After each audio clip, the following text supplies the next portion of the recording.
Podes comezar. Pois nada, sí, grazas.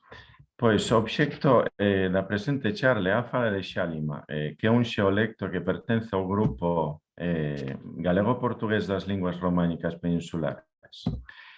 É unha lingua minorizada empregada por aproximadamente 4.000 persoas que viven en 3 localidades, San Martín de Trebello, As Ellas e Valverde do Fresno, na provincia española de Cáceres, en Extremadura, xusto na fronteira con Portugal. É unha rexión chamada Xálima, aquí o podemos ver nos mapas. Aquí vemos todas as linguas minorizadas, todas as linguas fronterizas da raia lusa española. Falta o mirandés, por certo. E aquí está a área que máis nos interesa, é aquí as 3 aldeas, Valverde, Eljas, en castellano, e San Martín de Trevejo. A fala é coñecida na literatura lingüística contemporánea pola súa vitalidade. Aproximadamente 90% da poboación son falantes da fala de Xálima, e polo seu alto grau de transmisión interxeracional excepcional en comparación con outras linguas da raia. Porén, é unha lingua altamente minorizada, non estandarizada nin normalizada. As últimas investigacións suxiren a desaparición das formas vernáculas entre a xeración máis nova, un número cada vez máis reducido dos falantes na fala como lingua primeira, e unha limitación funcional da lingua local. En esta presentación gustaríame resumir brevemente un pequeno anaquiño da investigación feita recentemente, onde, na última instancia, pretendo chamar a atención sobre un futuro nada seguro de a fala, e onde conclúo que o que lle axudou a persistir foi, probablemente, obviamente, entre outros factores de carácter máis ou menos aleatorio e máis ou menos explorável do ponto de vista científico, o seu significado social. A fala é obxecto de posicionamentos sociais, interaccionais e ideolóxicos axiolóxicamente positivos. É un eixo ao redor do cal é construída a identidade lingüística dos falantes, tanto de forma intersubxectiva, como veremos adiante, como de forma esencialista, no nivel macro de toda a comunidade. Nesta presentación, quero analizar de preto os mecanismos discursivos da construcción da identidade empregados por un membro da comunidade lingüística de Xálima, involucrado na preservación e na promoción desta lingua, no eido dunha entrevista conducida in situ que se desenvolveu ao redor das outras comunidades lingüísticas, sobre todo o veciño Portugal e Galiza, o que máis nos interesa aquí. O estudo presentado foi basado nos principios da antropoloxía lingüística e, sobre todo, no marco ontolóxico e epistemolóxico da lingüística sociocultural das antropólogas estadounidenses Mary Buckles e Kira Hall. As autoras propoñen unha visión dinámica da identidade creada dunha maneira intersubxectiva, non individual, e como unha categoría social que emerxe nunha conversación que se está desenvolvendo, non fixada a priorísticamente en categorías unitarias e duradeiras, de carácter macrosocial, sexa a diferenza do que fixo, por exemplo, na súa sociolingüística William Leipoff. Propoñen as autoras 5 principios segundo as cais se debe analizar a identidade. De acordo co principio de emerxencia, a identidade é construída a través do discurso.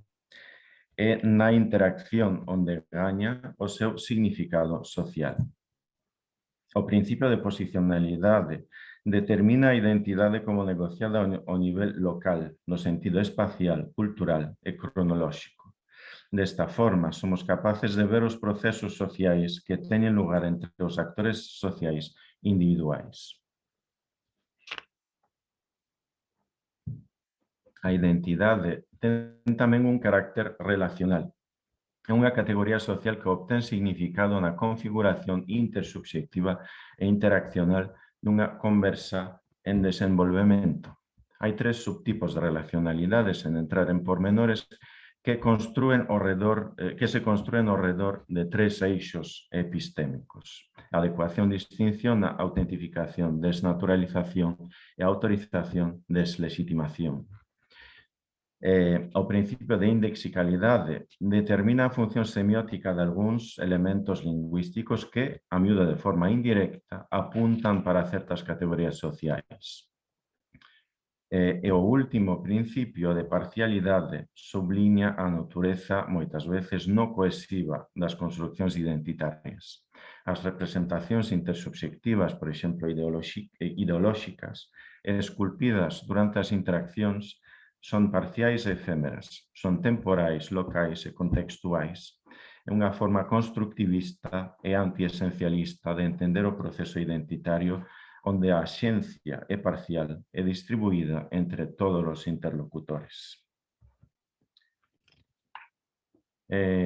Para comprender a dinámica deses actos significativos conversacional e socialmente, emprego aquí a noción de stance, de posicionamento social, introducido por Ox, e despois desenvolvida por varios autores como Dubois, Jaff Kisling e recentemente tamén por Sánchez Moreano no eido da sociolingüística hispánica. Estes traballos demostraron que as dimensións da interacción que anteriormente non se tomaran en conta poden efectivamente ser fonte de identidade. Un posicionamento social é unha orientación avaliativa epistémica realizada polos falantes durante a interacción. Un stance implica unha avaliación dun elemento existente no contexto discursivo, o stance focus, realizada por un actor social. E este acto tamén implica un posicionamento fronte a dito elemento e, consecuentemente, un alineamento ou un desalineamento fronte ao actor social con quen se interactúa. A noción de stance pode ser inscrita no principio da indexicalidade de Buchholz e Hall, como un modo dinámico e activo de construir o significado social negociado a través do discurso que se está desenvolvendo. O falante, co uso de certas ferramentas lingüísticas con propiedades indexicais, apunta para certo stance, mostrando así a súa relación tanto fronte aos elementos socialmente significativos que aparecen na conversa, como os seus interlocutores. Polo tanto, o posicionamento social é unha ferramenta de construcción discursiva da identidade. As diferentes posturas canto á realidade lingüística de Xálima e as crenzas culturais e valores presentes na comunidade poden ser tratados como ideoloxías. Ora, algunhas ideoloxías expresadas poden ser percibidas como cuestionamento da identidade colectiva ou da autopercepción, ou como poderíamos chamar identidade individual dun membro desta comunidade. Polo tanto, as ideoloxías poden suscitar reaccións que procuren confrontar unha percibida ameaza á identidade propia. Os elementos que desencadean ese comportamento no noso caso son as opinións levadas a colación polo entrevistador, sexa por min, relativas á elaboración dun sistema de ortografía consensual, que todavía non existe en a fala, ou a afiliación xenética da fala. Pasamos xa á análise da entrevista. A conversación que precedía directamente o fragmento que estamos vendo evolucionou ao redor da afinidade subxectiva sentida, percibida polo entrevistado con diferentes comunidades lingüísticas, basándose na súa experiencia persoal. Despois da súa afirmación ideolóxica de que se sentía, aquí cita, extremeño de pura cepa, eu tentei deslegitimar a identidade proxectada desta forma e o que fixen, desalineei co dito, exhibindo a miña faceta de lingüista que coñece as teorías sobre a afiliación xenética da fala, trazando unha correlación de xeito esencializante entre a lingua local e a identidade do meu interlocutor. Dixen, pero ti coñeces as teorías que se presentan ali nos libros, non? Din que a fala é o chamado galego exterior. A miña tentativa atopouse cun posicionamento claramente negativo. O falante recorreu a toda unha gama de índices ideolóxicos en forma de opinións axiolóxicamente negativas sobre a falta de obxectivismo dos investigadores na hora de formular conclusións.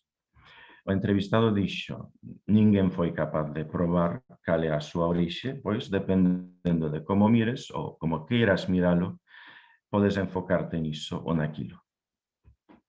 E a conversación prosigue da seguinte forma. Un comentario e as intervencións do entrevistado están en a fala, pero espero que se entenda ben. Se non entendedes algo, pois xa vos fago unha traducción. Pois di o meu participante, eran de todo o norte de España, ou seja, os colóns que chegaron ali a Xálima no século XII-XIII, que deron orixe a esta lingua. Con o cual, considero que os galegos que teñen máis peso como lingua galega e tal, e dil que isto é un galego, como dixestis tú, non me acordo, exterior, pois un galego exterior, pois bueno, pois me parece moi aventurado por su parte. Que teñen peso para dilo, pois sí que teñen peso. O porque é unha lingua das grandes, importantes de España, pero vamos, eu non me sinto identificado con iso, ni creo que sea, se houbera sido iso, de seguro non estarías ti aquí estudándolo, nin estaría aí xente investigando de por que isto está aquí. E xa está. Entón, imos ver. Nas liñas 1 a 8, o entrevistado continúa expresando os seus stance en contra de identificar a fala co galego, presentando a súa orientación ideolóxica propia. É interesante o que di nas liñas 2, 6 e 7, sobre todo. O galego, como unha das maiores linguas de España, ten máis importancia. Enténdese tamén, polo que di noutras partes desta conversa, que ideolóxicamente o galego é percibido como retentor de prestixio manifesto, por ser recoñecido legalmente e protegido, sexa como sexa, pero protegido moito máis que a fala pola lei. Despois, nas liñas 9, 10 e 12, o entrevistado aínda defende o seu punto de vista, pero aquí posicionándose favorablemente fronte a min, ao investigador, empregando unha estrategia de adecuación. Aínda que característica distintiva deste último, a miña, é ser académico, cousa que en varias conversas tamén nesa provocaba certo escepticismo, neste momento o investigador é considerado suficientemente similar coa autoproxección do entrevistado, implicándose que a súa mera presenza en Xálima significa que se cuestiona a galeguidade desa lingua. Ademais, o investigador é identificado metonímicamente como membro de todo o grupo de científicos escépticos que se preguntan por que isto está aquí. Poderíamos interpretalo como unha estrategia de autorización da identidade do investigador feita polo entrevistado. Neste xeito, o seu papel de investigador é mirado momentáneamente con vos ollos, pero exclusivamente para subliñar o escepticismo perante todos os científicos que eu represento pars pro toto. Ora ben, a análise arriba chamanos a atención sobre o carácter constructivista da identidade, a súa natureza parcial. Respondendo a unha ameaza contra a cohesividade ou a autenticidade da súa identidade, o entrevistado refírese á comunidade de investigadores interesados en a fala de dúas formas diferentes, subliñando as semellanzas con quen quere aliñar ou apuntando para as diferenzas, dependendo das necesidades relacionais do momento. Ademais, no fragmento analizado podemos observar como os dous interlocutores asentan nas súas posicións contrarias. Un amósase como un profesional experto na historia da lingua e outro como un aficionado, un coñecedor da realidade local. E desde eses dous puntos contrarios, ambos os dous fan posicionamentos que subliñan as diferenzas entre os dous eus, os dous actores sociais. No entanto, é importante indicar que construir unha identidade diferente non sempre, como vemos aquí, non sempre require recursos lingüísticos axiolóxicamente negativos. Un tamén pode endosar certa faceta do oponente para deslegitimar de forma indirecta, en segundo grau, como poderíamos dicir, a faceta que se rexeita. De forma xeral, na conversa inteira pódese notar unha visible diferenciación construída polo participante entre, por un lado, Xálima e Extremadura e, por outro lado, Portugal e Galiza. Outro xeito identitario, a nivel macro, que emana desta conversación é esta oposición a amigos ou veciños de Xálima e, por outro lado, académicos, cun potencial ideolóxico considerable. Esa oposición merece máis investigación no futuro, na miña opinión, tamén sobre todo polas súas consecuencias para a promoción e a protección das linguas minorizadas. E xa pasamos ás conclusións. Entón, o obxectivo desta presentación foi analizar as dinámicas interaccionais observáveis durante a conversación cun membro da comunidade de Xálima no relativo á veciña comunidade de Galicia e a cuestión da procedencia da lingua local. A dinámica interaccional observada ten as mencionadas arriba características ontolóxicas e epistémicas dunha identidade. Esta categoría social está enlazada coa lingua vernácula usada polo entrevistado. A análise do material e as observacións antropolóxicas realizadas permítenme constatar que o patrimonio lingüístico é obxecto de posicionamentos sociais e ideolóxicos positivos do entrevistado que actúa a prol da súa lingua.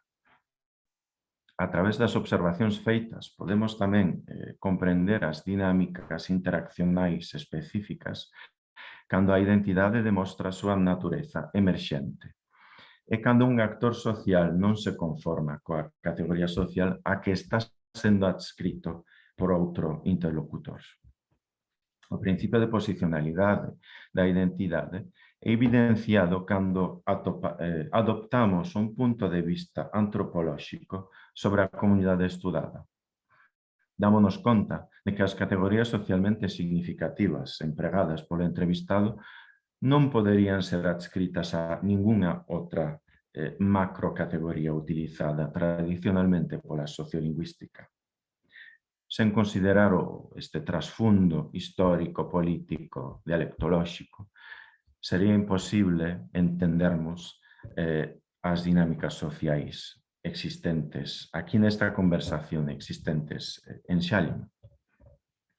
A análise demostra o carácter indexical da identidade construída. No fragmento analizado podemos ver quendas de alineamentos e desalineamentos perante algunhas constatacións socialmente significativas.